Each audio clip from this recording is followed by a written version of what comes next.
Welcome to Life by Design for Chiropractors, episode 36.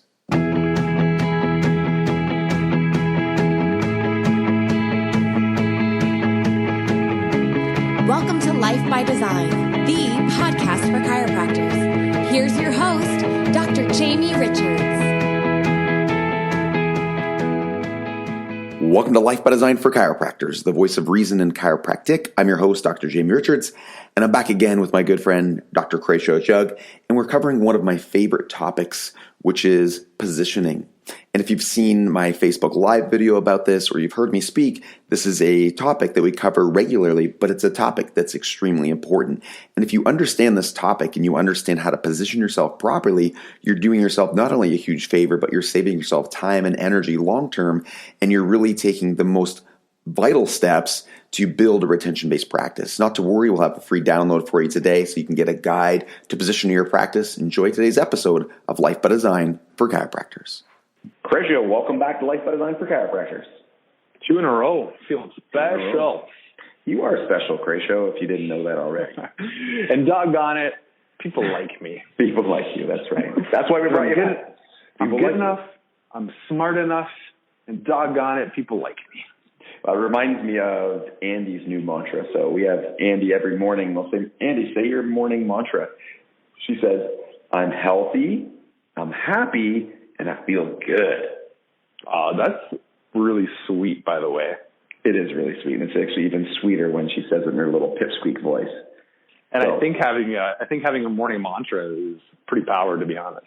Yeah, I think it's great. And I think it's, I've seen different people do them. They're a little bit cheesy. So we tried to come up with one that I thought was just fun. And as you said, it was sweet. So today, guys, what are we covering on the episode? One of my favorite topics, and something that I think is absolutely vital to your practice. Any good marketer understands this topic. There's just not a lot of good marketers in chiropractic. So it's not something that is talked about. It's not something that's communicated.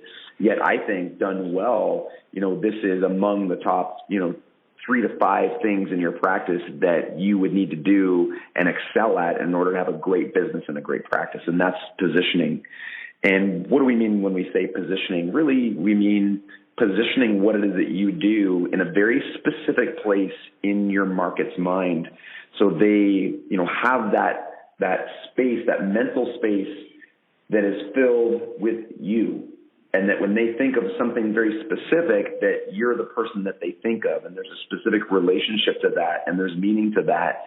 And if you can do that, and if you can effectively position your message in a way where they care about your product, they care about, the solution that you deliver, and they care about your brand and your company. If you can do that, then, you've really taken a spot that's going to be very, very difficult for somebody else to take, right? Crayshaw, think about, lots of great companies out there, but obviously for us, you could use Apple or Starbucks.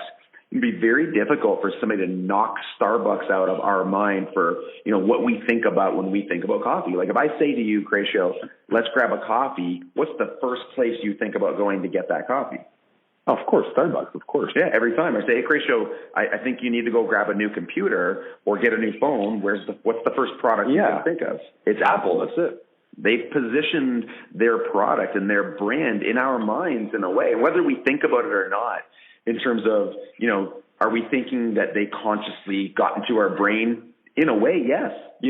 They've studied their market and they've studied their avatars, and they understand how to position themselves in a way that takes up a space. You don't need to take the entire space in somebody's brain. And I think, that's one of the pitfalls chiropractors have. We were talking about this in the pre-show. If you're looking at the steps and how you position yourself, which, by the way, guys, today's free download is going to be a guide to actually learn how to position your practice. So you can go to the show notes, Life by Design for Chiropractors /podcast, and you can find that there, and we'll give you these steps. But Crayshaw, you were talking in the pre-show about how important it is to know who it is that you're going to be speaking to in order to position yourself properly. Yeah, so before I cover that, I think it's important that we first talk about that chiropractic, just so you guys know, chiropractic is already positioned for every person in your community. They already know exactly where to place you. And unfortunately, we've had nothing but horrible positioning. Let me give you an example. Has anyone ever told you or asked you, oh, I heard that you're a chiropractor. Are you one of those chiropractors that runs an assembly line? Or do you actually spend time with people? That's a positioning statement. Are you one of those chiropractors where I have to come all year and pay you thousands of dollars? That's a position statement, right? So chiropractic has already been positioned. So part of the challenge is entering the conversation in a place where you can kind of chip away at what most people think about chiropractic. And the way to do that, as a segue into what you asked me, and this is something that we talk about every single year at LifeCon. It's going to be a talk. I hate to break the news to you. It's probably going to be a talk at this LifeCon, and that is called creating your avatar. One of the biggest mistakes in chiropractic in terms of marketing a profession is, and we've talked about this before on the podcast, is we have this service mentality, chiropractic is for everyone. Everybody deserves chiropractic. There's not one business in the entire world that's successful that tries to serve or sell to everybody. They have a specific human being in mind. And in order for you to be able to position yourself effectively, and what I'm not saying is if you're specifically positioned, you're going to have a small practice. The best chiropractors with the biggest practices are the ones who are the best positioned, whether they're conscious about it or not. So the point of knowing your audience is knowing what's important to them and knowing how to speak to them in a way that's going to get them to show up to your practice. And exactly as you said it, a beautiful example, and being the only person that they think about when they're looking for a specific solution. Yeah, I mean, I think about in the profession, a lot of the practices that maybe are pediatric based and how well many of those practices do. And a lot of then other chiropractors think, well, I should be a pediatric chiropractor. And, if you understand the concept of positioning, it's less about the fact that they're a pediatric chiropractor, and it's more about the fact that they've carved out their target. And because of that, they're able to grow and develop a practice that is strong in, say, pediatrics. But you could do the same in any area if you decided that's where you wanted to be positioned, and then figure out how to actually do that in a way that worked. Right. Oh, and sorry, before, yes, all those are true, but you would need to have a market, right? The market has to exist. Like there's a market for a sports chiropractor, let's say, right? There's a market for a pediatric chiropractor, like you were saying. There's a market for a family chiropractor. There's no market for a chiropractor for astronauts. Wouldn't be paying the bills with that one. Yeah, exactly. But I mean, this is a whole other show. Sure. Is there a market? Sure, but I'm just saying, for most people, yes. Chiropractors ask. No, I know. But for most people, here's the point. There's a market for chiropractic in your town. Guaranteed. Yes, for the most part. Unless your town is 2 people, then you might have a tough time paying the bills. But for the most part, yes. And so you said, assuming you have a market, then figuring out who in that market you want to speak to, and then figuring out how to position yourself in a way where you're the person in their mind. So, talking about the different steps in creating your own positioning. One, who are you trying to speak to? And then the second one, Chris, we were talking about in the pre-show was, what do they want? Right, to actually spend time studying, because it's one thing to say, the generic chiropractic avatar, right? 35 to 45-year-old woman, 2 kids, disposable income, all those things that we all say, right? Great, but what does that person care about? I've seen digital marketer talk about the before effect and the after effect. Right, that person before they had your product or service and after they had your product or service. Understanding through market research what their pain points are, what their biggest struggles are, what their challenges are. So, there's lots of different ways to do this, and this is, a whole episode or course on its own. But the point is, you need to know what these people care about. Otherwise, you're going to have a hard time figuring out how to position yourself. Yeah, yes, absolutely. And here's the thing, and oh man, I'm still guilty of doing this, and I catch myself, and it's so painful. I still, catch myself talking about things that are important to me. Meanwhile, the person across from me is wondering how long this is going to take, who's going to cook the dinner when they get home, how are they going to get the kids to hockey, what's wrong with why does my son keep getting sick? Like, these are the things that are going on in their mind. And if you do your positioning properly, you'll be able to answer all of them and give this person hope that they're in the right place. Well, once you know more about them, once you know more about what they actually, care about, you can really, really tease out what they want and what they want from you. And, we talked about some really great examples, in terms of how to actually do that. So let's say, for example, one of the things that your avatar wants is they want an expert, right? They want somebody who's an authority figure, who knows what they're doing. I mean, there's a lot of different pieces that they're going to want, but let's say that's one of them. And then you break that down and you say, okay, so my avatar wants an authority figure. They want somebody who's an expert. That means I need to make sure I'm positioning myself as an expert. How would I position myself as an expert versus how wouldn't I? Well, one of the ways you wouldn't is, say, free exams, right? Right. Which is a big thing in chiropractic. So we're going to give away free exams, or the $27, free examination deal. Oh, and I'm at this show this weekend. I like what Paul called it. Oh, the chiropractic douchebag offer. The douchebag offer, yes. But you think about it, and sadly I've been there. Today we're at the home show, and because we're at the home show today, it's only $10, and we've all gone through that. And you got to get them in. It's important to get them in because chiropractic, needs to get out to the world. And these people need chiropractic, however you justify it to yourself. What you're doing is you're reinforcing the positioning that's already in the mind of that person. So if you're trying to target a specific market, you're not going to target, especially the avatar we just talked about, who wants an authority figure, who wants somebody who's an expert. You're not going to target those people by giving away free exams or, being sloppy with your language. Oh, yeah, we crack the spine, right? Or we fix backs, or we, treat achy shoulders, or whatever the words are. They want to be, in the practice of somebody who's an expert, who really can communicate what they do, who looks like a doctor, who sounds like a doctor in a way that, really connects with these people. So, that's just one example of how you would start to break this down. You could go through every single piece. So let's say this avatar ratio wants authority. Well, that would be some of the considerations there. Let's say they want a practice that, looks modern or contemporary. Well, if you have, wallpaper falling off and you have dust under all your tables and you have posters from 1973, that's not going to communicate, that same thing. And the same is true when you're positioning what you actually do. Let's say they want something that makes sense and they want something that's simple, and you're talking about, disafferentation and, all these different components of subluxation, degeneration, immobilization, and blah, blah, blah, blah, blah, blah, blah, of all these different neurological pathways in the brain and all the stuff that's legitimately true and all of it that's legitimately important, but it's being communicated in a way that doesn't connect with the person who's listening.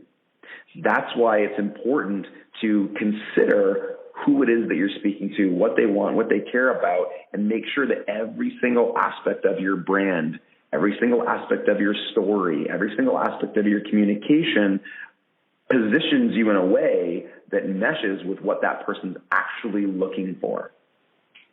Yeah, and again, one of the quote unquote straight side of the chiropractic profession, not the therapeutic side, has, in a way, talking just about examples of positioning, has done a better job of positioning themselves as a solution to a problem. At least they all talk about subluxation, right? At least every, paradigm 2 chiropractor, at least they talk about subluxation, whereas a therapy chiropractor, it's shocking when people come into my practice and they've gone to a chiropractor who is a therapy-based chiropractor. They never remember the name of the person, right? Mm-hmm. They always knew that they hooked them up to a bunch of machines, and they didn't even really know if they were a chiropractor or not. But if they came from, a subluxation-based office or a paradigm 2 office, like we like to say, they'll at least remember the name of the chiropractor, what they were trying to accomplish, and there was some good positioning in there as well. It wasn't all just, out to lunch.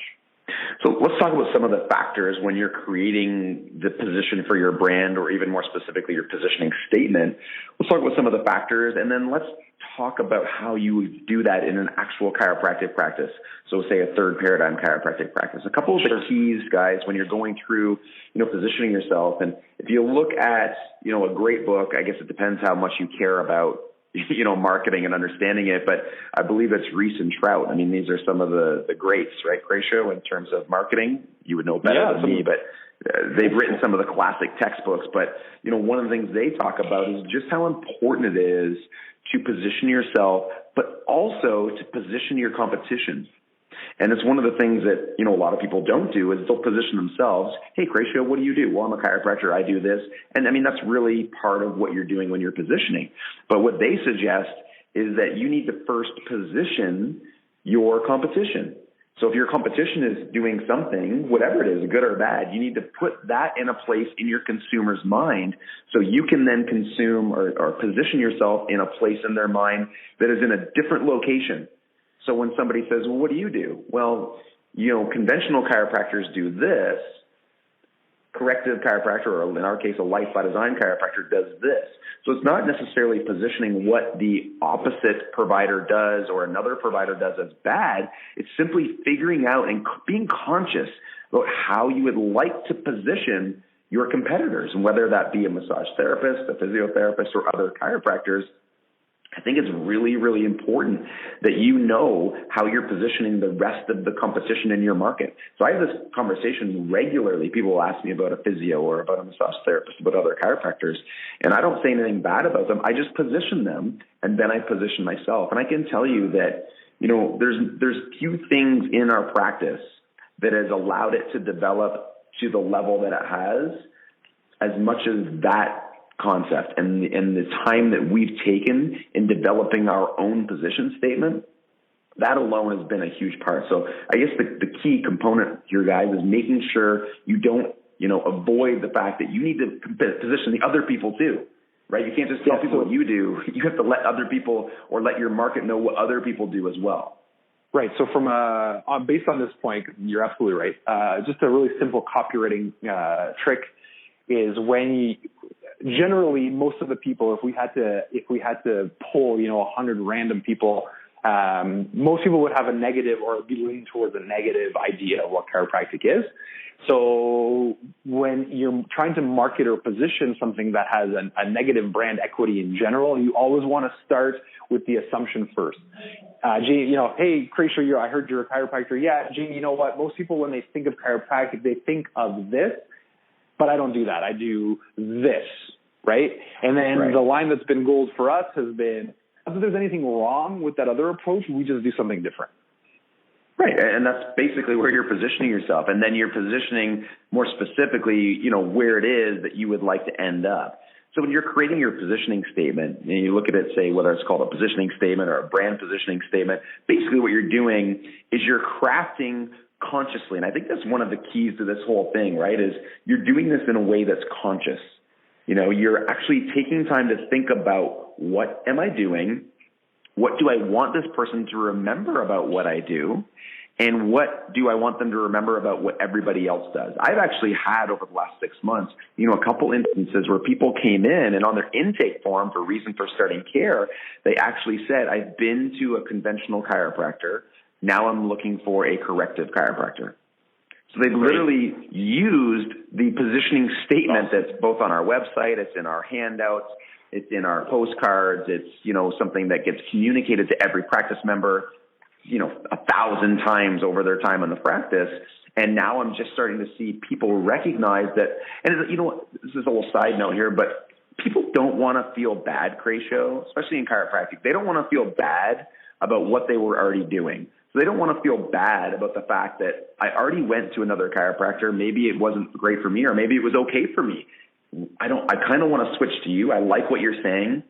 If you make them feel bad that, oh, well, this other type of chiropractic is, it's not very good and we're the best, that person is going to be less likely to feel comfortable in switching over to your approach to care. But if you position it where, that's great, it's wonderful, it has a really great outcome for X, Y, and Z, what we do is this, and this is how the benefit would be to you, and this would be the advantage of choosing this service, it allows that person to switch and not feel like, you know, they're breaking up with somebody.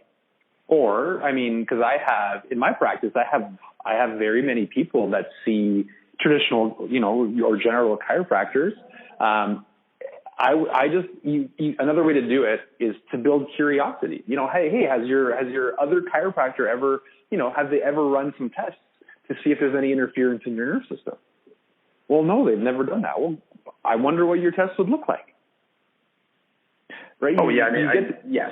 In terms of differentiating factors, I mean, the tests themselves are a huge part of, you know, what makes you different, and positioning yourself with that statement that we've already talked about, you know, positioning yourself that way lends itself well to the next step, which is, you know, the curiosity of testing and what the testing is going to show. But this is what I meant. You know, we're talking about, say, a brand in general. The positioning statement is, you know, narrowing it down to where you fit, where your competition fits, and why people should choose you. But your brand in general is all of these things wrapped up, right? It's your story, It's your aesthetic, It's how everything ties in. It's the feeling that people get when they think about you, or in the case we've talked about with Apple or Starbucks. So, you know, I think the bigger question is, and how do we do this, is how do we make this work in a chiropractic practice? So, you know, you mentioned before, therapeutic chiropractors will often, probably not consciously, but position themselves as a therapy for XYZ condition. And, you know, that can be okay, and there's some great practices, and if that's what you do, it's not necessarily a bad thing, and there's great ways to do it, because guess what? There's a market for that, right? Sure. You can put yourself in that position where you're addressing that niche. So if you have back pain, neck pain, and headaches, we fix back pain, neck pain, and headaches, right? And probably not a lot of positioning necessary, because that's already the position that chiropractic takes for most people. Now, if you want to change that, you're going to have to become, you know, a better communicator and create a better story. The second paradigm chiropractor will often then take a symptom or a condition and they'll attach subluxation to it. But what they're doing is they're positioning it in a way where correcting subluxation is the fix for their symptom or condition, right? And the problem with that is that if you help them through correcting their subluxation and their condition goes away, that's wonderful. If it doesn't, that's bad. The problem is you've created a direct connect between the two. So in many ways, it's really not that different than a therapeutic chiropractic approach that says, yeah, we're going to address, you know, this achy part of your body, and then it's going to reduce your symptoms. The second paradigm chiropractor is still saying we're going to address this thing called subluxation, and that's what's causing your achy shoulder, so then it's going to go away. A third paradigm chiropractor, and the way we've always positioned ourselves, has a bunch of different benefits. One of the things that it does is it's creating a solution to a problem that is in many ways connected to why they came in, but we're also communicating to them and positioning it in a way that that other problem, that alternative problem that they maybe didn't know they had but is connected to it, could also be contributing to other things, right, that are happening in them. And so you're creating, by doing this, you're creating less competition, because there's not many people that do that. Right? There's lots of people who will try and address their condition, whether it be through specific therapy or even, you know, correcting a subluxation, but there's less people who will do what it is that we're doing. You're never going to get positioned as a therapy. So even if you're practicing in the second paradigm, it's very difficult. Even if you're saying, well, we're going to correct the subluxation and your shoulder pain is going to go away, it's very difficult for anybody to think that you're not still practicing a therapy. Whereas if you can communicate to people that, you know, you have this problem with your spine that may be contributing to your shoulder problem, may not be, but it may also be affecting you in many, many other ways, it's very unlikely that you're going to be positioned as a therapy. I mean, you know, occasionally, but for the most part, our practice is positioned as very, you know, structural. It's positioned as very corrective. It's positioned as very lifestyle. It's positioned as, you know, a blueprint to be healthier. The challenge, if you don't do it this way, is, again, you've left yourself in this position that if you correct the subluxation, the shoulder gets better, you know, you're a hero. But if you correct the subluxation, the shoulder doesn't get better, there's no reason for that person to continue to have any work done on the problem with their spine. The opposite is they're also, sorry if I can just interject, because there's a problem. There's a challenge doing it is in a third paradigm way too. Sure, go ahead. Yeah, so Eugene Schwartz, again, going back to the legends of marketing that we're so fond of, Eugene Schwartz he's the one that coined the idea of a direct headline and an indirect headline when you're trying to sell a product. If you fix headaches, you can use a direct headline because people know why they're coming to you, right? They have a problem, they want it solved, they're like, shit, this guy does what I need fixed, so I'm going to go to him. Now, if you're a second paradigm chiropractor, you've interjected something in between, what they want and what you do, and that's the subluxation. So, you go to a second paradigm chiropractor, just like you said, okay, I have this thing called subluxation, and that's causing my headache. So if I take care of this, then that will go away. But that's one step removed. So now you have to be, more precise, more consistent, and your marketing has to expand a little bit because you have to bridge that gap. In a third paradigm, the challenge is, and let's not pretend like there's no challenges. Of course there's a challenge. We've created, because we're positioning ourselves so different, we have a very indirect path to get there, right? Because now you're saying, well, there's a bunch of underlying problems or a bunch of core problems. I'm going to take care of one of them. We have to take care of all of these. And the person's like, wow, it just creates a longer path and going back to tie everything together, it makes your positioning need to be even better and more tight because there's less room for error because the client has further to go before they actually get what you're saying. The good news is, like you said, once they get there, you're the only game in town, and you will only ever be the only game in town. Yeah, and it's another great point, Cracio, and that is the challenge in really marketing a third paradigm practice. I'm happy to say we've started to solve that challenge and started to overcome that challenge, and it's exciting to watch it happen. Part of that is understanding the avatar, to go back kind of full circle. There are people who want that. There are people who want to, address more than just what maybe their primary condition is. There are people who want to address, a more, global approach to health. So they are out there, and there is a market for that. It's just a matter of learning how to communicate that message and position yourself. But, you said it, when they do get there, you see, your story is much more logical. And that's one of the big advantages to you. The story of your shoulder is caused by this subluxation. It seems logical on day one and day two, but it gets less and less logical when their shoulder doesn't get better. Well, that's also, sorry, go ahead. Versus when you've positioned yourself where, you have a core problem, and it may be a part of this, but it may be affecting you in all kinds of other ways.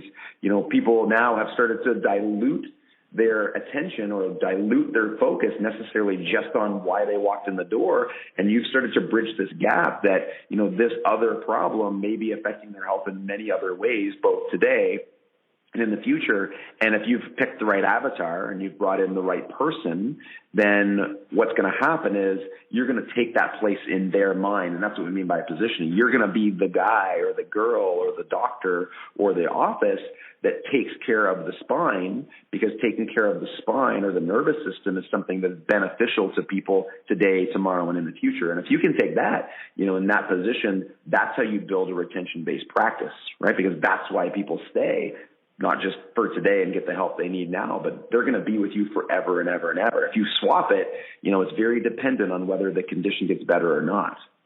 Yeah, and then, to brag about the people that we take care of, they're smart people.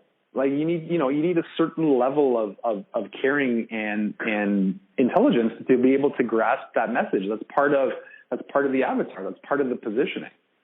And I think another really important key, and this is to me the reason why I do it, is it's just true.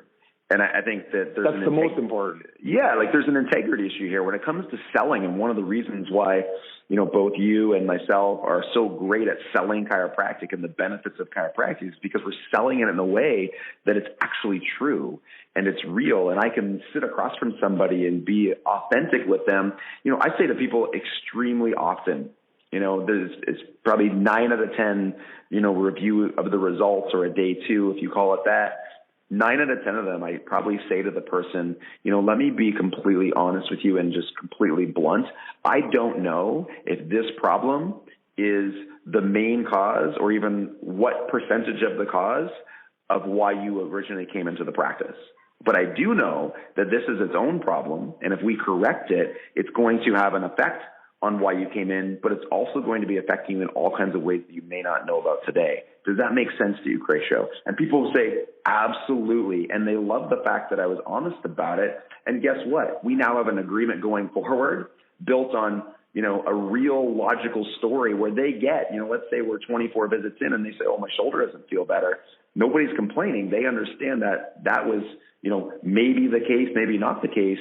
But all those other things that tend to happen when we're checking and correcting people, they can now feel good about all those things because they're not some weird side effect. You already told them that this problem getting corrected was going to affect all kinds of other things in their body. And now you've given them even more evidence and more proof to attach themselves to that story and to stay with you for a lifetime.